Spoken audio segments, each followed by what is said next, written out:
We're here this morning to announce dramatic action to support our nation's farmers, ranchers, and growers as we work to safely reopen America, and it's happening very fast, much faster and with much better numbers than anybody would have thought. I want to begin by expressing our profound gratitude to everyone here today and the farmers and producers across the country who have kept our nation fed and nourished as we have battled the invisible enemy. It is an invisible enemy. It's tough. But we're going to win, and we're going to win very big. But we can never forget all of the people that have been left behind, that have died for some reason that should have never happened. Should have never happened. You know that. I know that. And the people that caused the problem, they know that too. It's too bad. You remind us once again that the American farmer is the backbone of our country, and they're really a great friend of mine, and I appreciate all the support, and I know they appreciate our support. We're glad to be joined by Secretary Sonny Perdue along with Ivanka, who has been working closely with Sonny to deliver this vital assistance for farmers and needy families. I'm also grateful to the president of the American Farm Bureau Federation, Zippy Duval. Thank you very much. Thank you, and thank you, Zippy, thank you. The president of the National Cattlemen's Beef Association, Marty Smith. Marty, thank you, Marty. And several of our great agricultural producers. Nice to meet all of you. It's really good to meet you. Zippy, you doing okay? You got my condolences, I hope, right? Yes, okay. Zippy was married to a great woman. And for purposes of the record, you still are, you always will be, right? She was a great person. Yeah, no, she was a great person. From day one, my administration has been determined to protect our nation's incredible farmers. We enacted historic tax cuts and helped family farms stay in the family. What we did is we passed, as you know, in the tax cuts, the death tax, the inheritance tax. Small farms and ranchers and even businesses, you don't have to pay it. It's a big deal. Instead of losing your farm, you keep your farm. I think that was a big deal. What do you think? Maybe your farm is so big it doesn't qualify. No, but we eliminated that horrible death tax, and many of the kids lost the farm. They go borrow and to pay the tax, and then they ended up losing the farms, right? You don't have to pay that tax anymore. I think that's one of the reasons the farmers like me, I guess, but hopefully that's not the only reason. We eliminated crushing Washington regulations, kept our promise on ethanol, and replaced and negotiated our badly broken trade deals to finally give you a fair and level playing field. When China unfairly targeted our farmers, we provided $28 million in direct assistance, and it came from China, not from our government. And, that happened, and they paid for it. We didn't pay. They have this misconception. They like to say this as much as possible. China devalued their currency in order to pay it. We didn't pay it. And what we did is we helped. I went to Sonny. We had $12 billion 2 years ago. We had $16 billion last year. And this year you'll be hearing about what we're doing because it's very substantial. And through the Paycheck Protection Program, we have approved billions of dollars in relief to farmers as part of our unprecedented coronavirus relief efforts. So the paycheck has been a fantastic success, as you know. Now we're standing strong with our farmers and ranchers once again. In normal times, roughly 40% of fresh vegetables and about 40% of beef grown and raised in the United States is distributed to restaurants and other commercial food establishments. But as you know, the virus has forced many of our nation's restaurants to temporarily close, and this has taken a major toll on our farmers and growers, some of whom were dealing directly with restaurants. I didn't realize that until yesterday. We were with the big restaurants, and they sometimes will deal directly with your farmer. No middlemen, no nothing, just directly. And it's a big business. For this reason, my administration is launching a sweeping new initiative, the Coronavirus Food Assistance Program. Through this effort, we are providing $19 billion to support our nation's agricultural producers, maintain the health of our critical food supply chains, and provide food assistance to American families. $19 billion. No other president's done this, Zippy. I tell you could go back to Abraham Lincoln. There's no president that's treated the farmers like Trump. I don't know. I hear we're doing well with the farmers, but I can't imagine. I want to find out who wouldn't be with Trump, right? But it's an honor to do it, actually. It's an honor. They're great people. These are great, great people. As part of this program today, we're announcing $16 billion direct payments to farmers and ranchers. So $16 billion is going directly to the farmers and ranchers. And it's authorized by the CARES Act and the Commodity Credit Corporation Charter Act. We fought hard for this. These payments will compensate farmers for losses related to the global pandemic caused by China.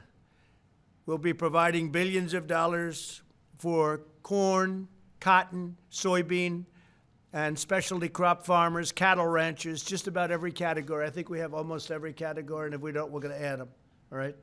If we left something out, but we have a lot of territory. Dairy producers, pork producers, and more.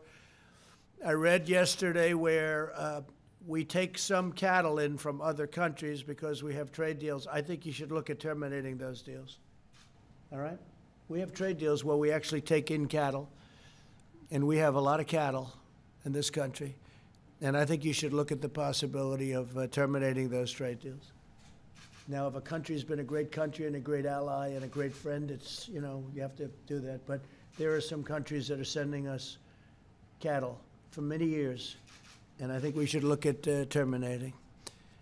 We're very self-sufficient, and we're becoming more and more self-sufficient, probably one of the reasons I got elected. Sign-ups will begin on May 26th through your local Farm Service Agency offices. You got to go sign up to pick it up, to get the money, and we'll start issuing payments within 1 week of receiving your application. So that's a lot of money. You're talking about a total of $16 billion plus $3 billion. And, you know, we bought last week, and it's already in distribution, $3 billion worth of product for the food lines. And it's, is this already in distribution? I see that they're handing it out. I see where they couldn't get food. They're having a hard time. And we have these incredible ranchers and farmers that have so much food. And I said, let's spend that money and give it to our farmers, our ranchers, and it's worked out really well. So, and they've already got it in supply. It's already on the lines. I saw them handing it out today, a couple of days ago, actually. It's fantastic how quickly it worked. In addition, this important initiative also includes the new Farmers to Families Food Box program, which Ivanka and Secretary Perdue helped officially launch on Friday. Through this effort, the Department of Agriculture will work with local food distribution companies, and we have a lot of great distribution companies. I've gotten to meet some of them, which have also been hit very hard to purchase $3 billion of food and produce from the American farmer, which I just mentioned, and to deliver to the food banks and charities that serve needy families. Already, we've allocated $1.2 billion to farmers to families, funding through 198 contracts with distribution companies, many of which are small businesses adversely impacted also by this horrible plague. It's a plague. Here today are a few of the American farmers and ranchers who can tell us why this program has been so essential and successful. Scott Sink is a cattle producer whose business has been badly impacted by the virus. He says this initiative will provide a bridge to help them move forward. And we've been helping them in a lot of other ways, too, but this was a great help. And, Scott, please come forward. Thank you, Scott. Thank you very much. Yes, sir. Thank you, sir. My name is Scott Sink. I'm a producer in Southwest Virginia, Blacksburg. We have a catering business, so we do farm to table, along with raising livestock, produce, and custom hay. We were able to benefit from the Paycheck Protection Program, and now this bridge will also help us get into the new growing season. Talking to farmers all across the country, you know, farming is something that's always unexpected. We deal with that. We have to pivot at any time. But with something like this that's impacted the supply chain, producers, as well as consumers, that's why having a program like this is very beneficial to all of us. So we thank y'all for your work. Thank you very much. It's great, Scott. And you love that business? You wouldn't trade businesses for anything, right? No, sir. What is it with farmers? They don't want to do anything else. They have some bad years, but we've helped them have very good years, actually. But they have some bad years, but they wouldn't trade it for anything with that. Always an eternal optimist. Yeah, that's true. And then they start making money and they go out and buy bigger tractors. Maybe they'll slow it up a little bit the next time, right? But you guys are great. Robert Mills raises both crops and livestock, and he believes this program will help countless farm families get by, and more than by, as we begin to reopen our economy, and it's opening up really fast. Robert, please come up. Robert, thank you. Thank you, Mr. President. I'm Robert Mills, Jr. I'm a first-generation farmer from south side of Virginia. We raise tobacco, beef cattle, poultry, hay, small grain, and industrial hemp for CBD. We're a pretty diverse operation, and we're diverse because we always expect the unexpected, and we want to make sure that we can stay in business. And we didn't expect this, but I will tell the American people that your farmers and your ranchers are out here working each and every day to make sure that those grocery store shelves stay full.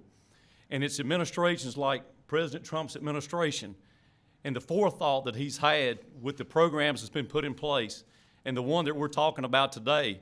It's not a rescue program. It's going to help these farm families be able to make good, wise financial decisions in the months and weeks and years ahead. And it's also there to let them know that this country is there supporting them, because this country relies on what these farmers and ranchers do every day. And so I want to personally thank President Trump, the administration, and all those who've worked hard to make sure that these farm families stay there, that they stay whole, and that the American people will never have to worry about running out of food. Thank you, Mr. President. Thank you very much. I love his accent. I love that accent. But is that originally from Virginia? Yes, sir. It's Southside Virginia, about 20 miles north of North Carolina. Oh, I see. And they like Trump. That area, they like Trump. That's great area. Thank you very much. Great job. The farmers were targeted by China when we started negotiating tough with China. And what I did is we've taken in tens of billions of dollars of tariffs. Sonny was very aware of this because he had to distribute the money to the farmers. I said, Sonny, we've taken in a lot of money. How much did the farmers lose? This is 2 years ago. They were targeted for an amount. What do you think the impact? He said $12 billion. So I said, that's okay. We'll take $12 billion out of our tariff money, which was many billions more than that China paid. Never paid us 10 cents, by the way, before that. Before Trump, they never paid anything. I said, we'll take $12 billion out of the tens of billions of dollars that we took in, and we're going to give it to the farmers. And you distributed that money. And Zippy, I think you were shocked because you've never seen anything like it. Otherwise, these farmers wouldn't have been in business. So we took $12 million, we gave it to the farmers. We said thank you very much to China. Thank you very much, China. And then the next year I said, Sonny, what's the number? We called Zippy, we called some of the other people. We determined it was $16 billion that the farmers were targeted, $16 billion by China.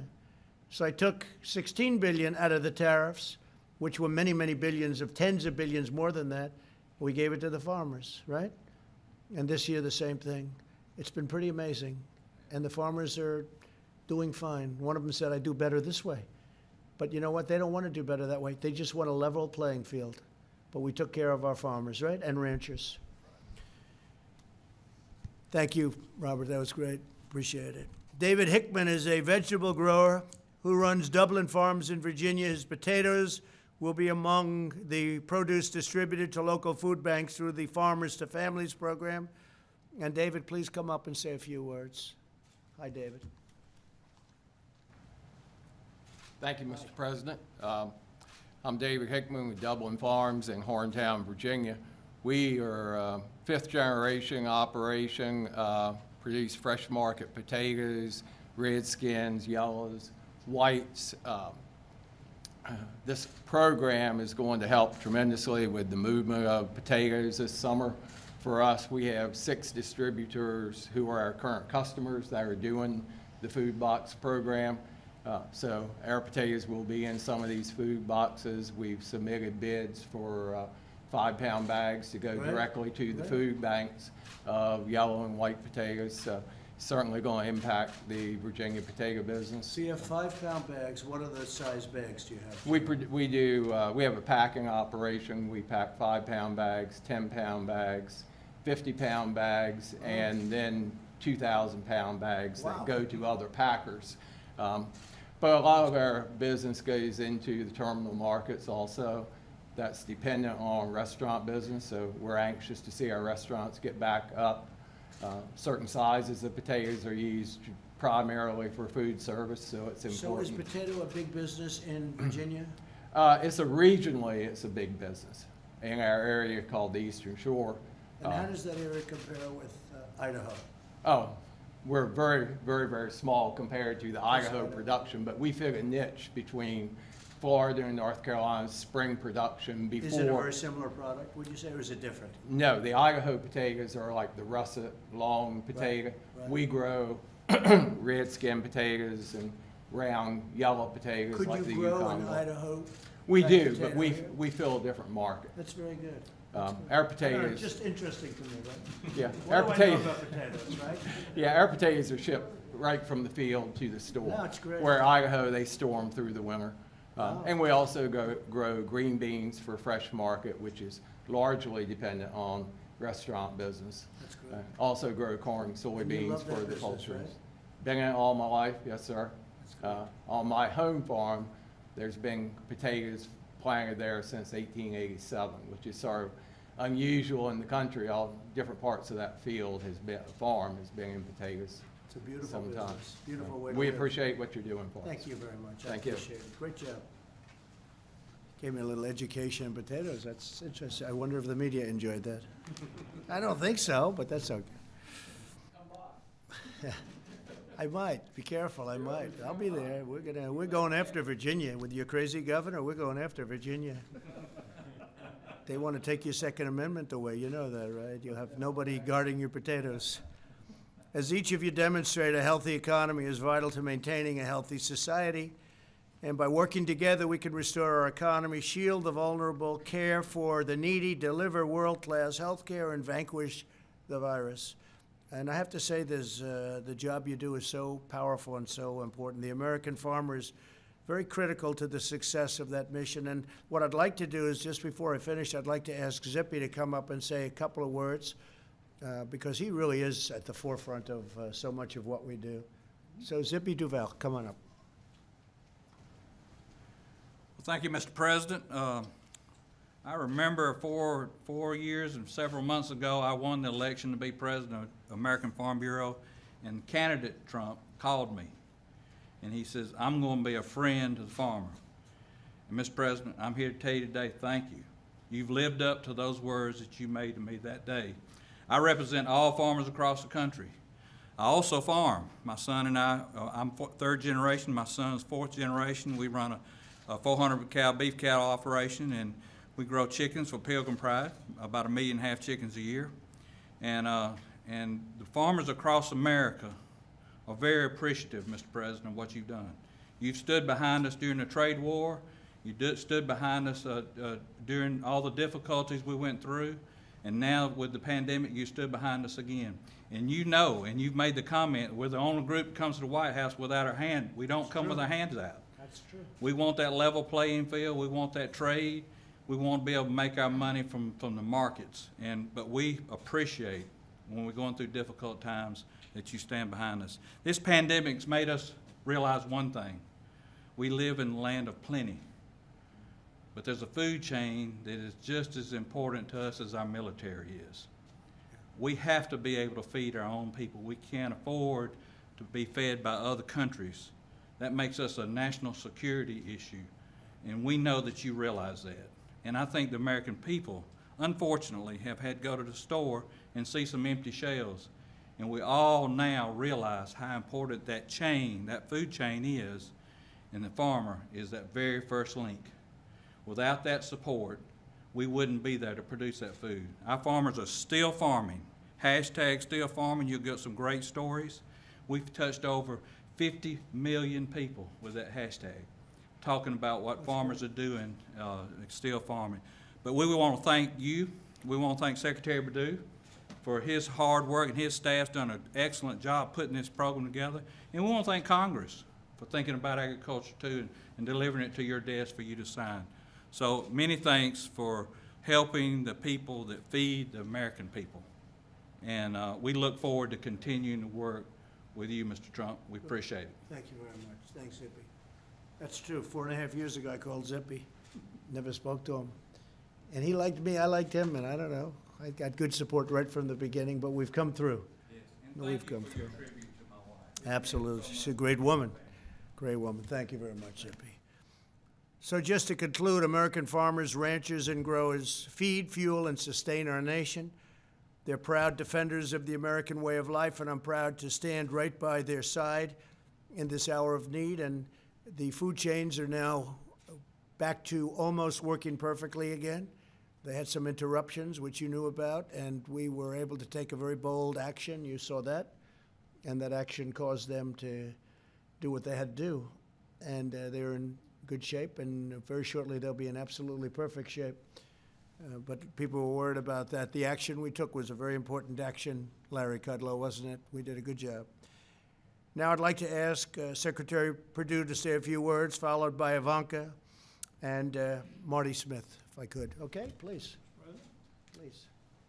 President, I remember very clearly you calling me just a few weeks ago when you read about the effects of the pandemic on American agriculture. And once again, you directed me, Sonny, we're going to have to help our farmers.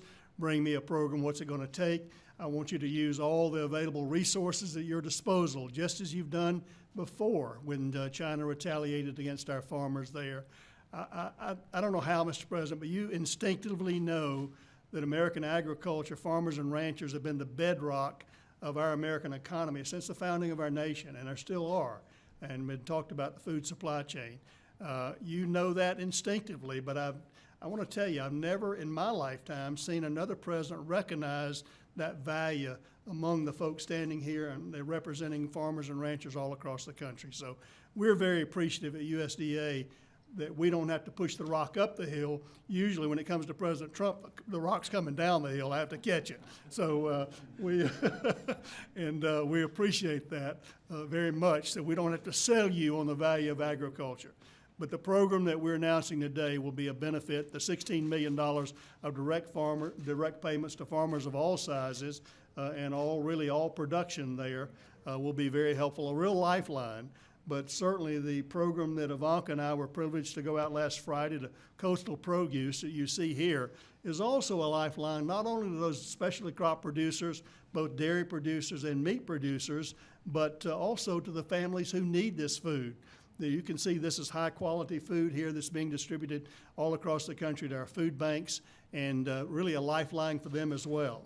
So the food supply chain that begins with these producers representing farmers and ranchers all across the country, ending up in the families' tables that need this food, is a real noble profession. I'm honored to be a part of it, and I'm really particularly honored, President Trump, that you understand just in your heart how valuable our American agricultural sector is, and I thank you. Thank you very much. Thank you, Secretary.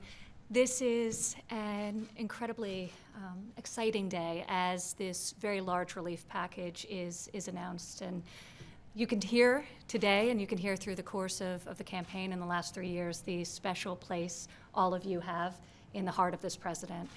Farmers and ranchers feed America, and that's never been more true than we've all realized over the course of the last several months. In addition to the much-needed relief, the $16 billion that will go to farmers and ranchers to help support them through this difficult time. This Farmers to Family Food Box program is just an amazing initiative. As the Secretary mentioned, the President saw that there were those in need, those vulnerable, long lines at food banks trying to get food, and yet there was this unbelievable, beautiful American fresh produce that was going to waste. So thinking about that supply chain and ensuring with $3 billion that those who are vulnerable, that those who are in need get access to boxes like these, 20 to 25 pounds of meat, milk, all forms of dairy, and of course great fresh produce is incredibly virtuous. It's a great cycle. It helps the small distributors, it helps the small farmers who were prioritized in the bids, and of course it helps those in need. So we're very excited about this program. These boxes themselves will also be going to a mission here in D.C., along with several others that we have at the White House, and we hope that these boxes will play a big role in feeding those who need it across the country. So thank you, and thank you, Secretary, for the hard work of your team in standing up this program so rapidly. We think that it will be extraordinarily successful for our small farmers and of course those in need. So thank you. Thank you. Okay, Marty?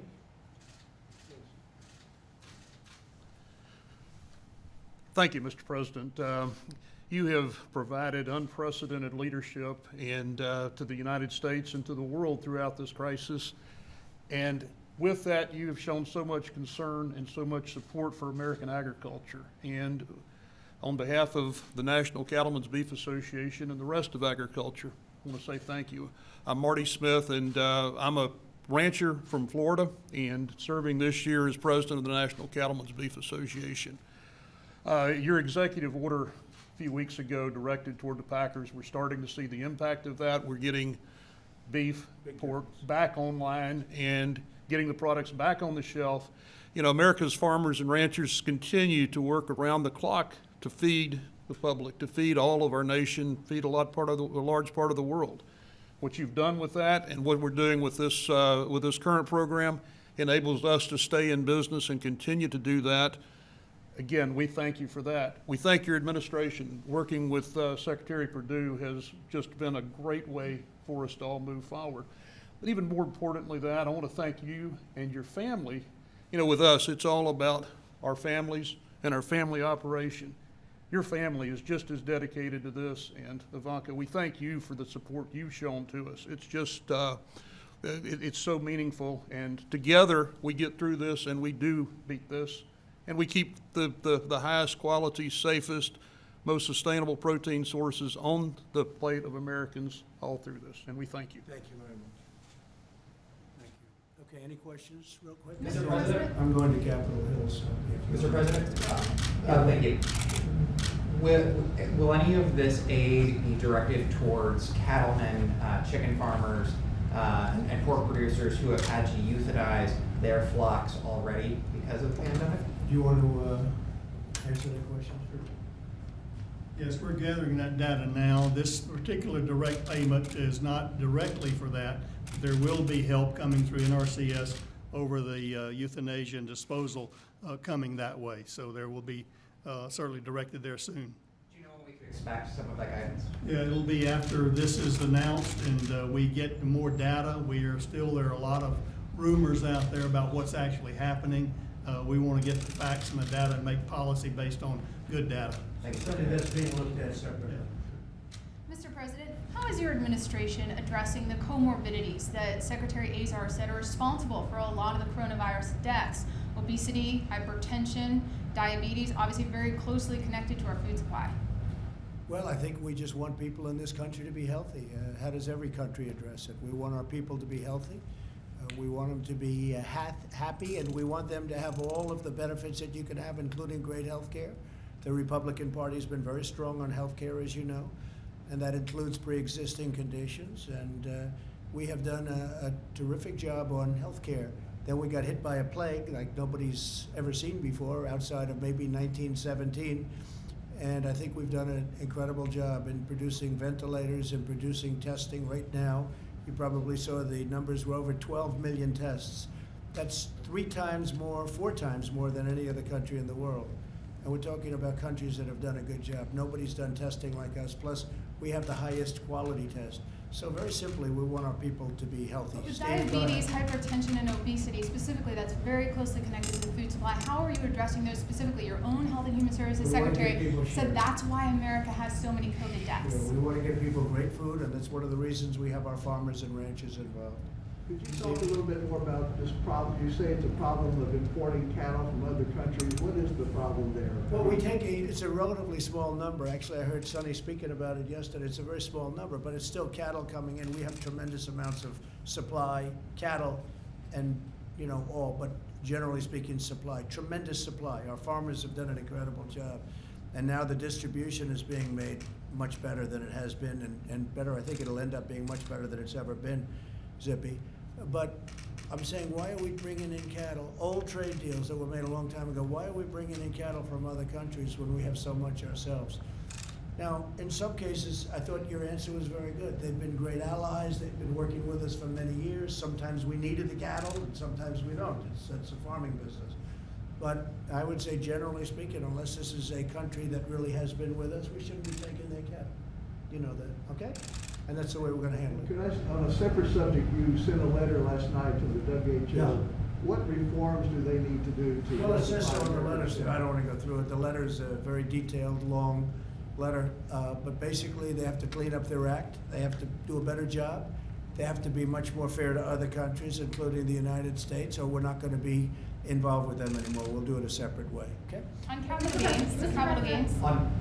Some workers at meat packing plants say they're still concerned about their safety and that they want the government to do more to enforce and make sure that meat packing companies are keeping their workers safe with protective equipment, testing, etc.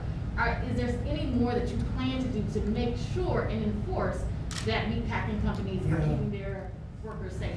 I've been very much involved with plants since this problem came up, and what we've done, they've done a lot in terms of shields and other things, but they had a disproportionately high number of people that had the problem, and that's going away. The plants are very, very clean now. They're getting to a level where I think we had a report that they're cleaner than they've ever been. That's a good report, but I don't know exactly what that means, but they are cleaner than they've ever been. They're doing a very good job, I think, right now in terms of the Production Act and in terms of what we're enforcing. But the meatpacking plants are coming online. Many of them are online, and fewer problems are being seen. If we didn't act, we would have had a big problem. If somebody was in this position that didn't act, we would have had a big problem. But it's something that we were very much involved in because we saw it very early. Okay, did you have a question? Yes, are you extending the ban on non-essential travel over the U.S.-Canada border? U.S.-Canada? We're dealing with the Prime Minister's friend of ours, and we're very close to Canada. We just signed the USMCA, which is a big deal. That's with Mexico and with Canada. And we're dealing on that subject. And we're also on the southern border. As you know, the wall is going up. It's going up very rapidly. We're at 182 miles. Wherever we have the wall, it's just ended. It's just ended. People coming into our country illegally. We're stopping drug traffic. We're stopping trafficking in people, mostly women, because they traffic mostly women, unfortunately. It's a tremendously big business. It's a horrible business. And we're stopping it. There's a worldwide problem. This isn't a problem for our southern border, but our southern border is a big point. And we're stopping trafficking. The wall has had an incredible power and strength on what we're doing. I have to say that so we'll have, by pretty early next year, we'll have 450 to 500 miles of wall fully built. So we're doing a great job on the border. We have among the lowest numbers we've ever had of people coming in, and we're moving them out as soon as they come in. As they come in, we're moving them out. Literally, we're moving them out immediately. And that's never taken place before, meaning in modern history, it's never taken out, never taken But out. on the question of non-essential trade, are you going to extend the ban that you put in place on non-essential trade? For now, yes, but we're talking to Canada. As things clean up in terms of the plague, we're both going to want to do the normal. We want to get back everything. We want to get back to normal. I think we're going to have a fantastic year next year. I think we will do very well in the fourth quarter, and I think the transition quarter, which is coming up, we're starting it very shortly, the third quarter, I think you'll see some very good numbers, but you're going to see some great numbers in the fourth quarter, and you're going to end up doing a great year next year. And you can see it. Look at the states that are opening up. They're busy, and their numbers, interestingly, are going down. So they're opening up. You look at Florida and Georgia in particular, their numbers are going down. So we're very confident that we're going to have a tremendous, tremendous turnaround. And we had to turn it off artificially, and now we're turning it back on. And you're going to see some tremendous numbers. Thank you very much. I'm going over to Capitol Hill. Thank you.